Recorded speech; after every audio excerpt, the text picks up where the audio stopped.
බන්ධනාගාර ගතවල ඉඳලා ඇවිල්ලා දැන් මාස දෙකක් විතර වෙනවා. මේ ඒත් මේ පොලිසියෙන් ගෙදරට ඇවිල්ලා මේ කරදර කරනවා. මේ ඇවිල්ලා ගෙදර නැති වෙලාවටත් ඇවිල්ලා මේ ඇවිල්ලා ගේ චෙක් කරලා යනවා. මේ මම ආයි මේ විකුණනවා අනම්මනම් කියලා. මේ ගෙවල් ළඟින් කවුරු හරි තරහක් කෙනෙක් කෝල් කරන නිසා තමයි එන්නේ.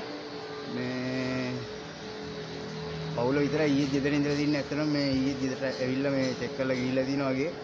මේ කියලා ගිහිල්ලා මේ බඩු ඒ කියන්නේ මුකුත් තිබුණ නැති වුණත් අරන් ගිහිල්ලා දානවා.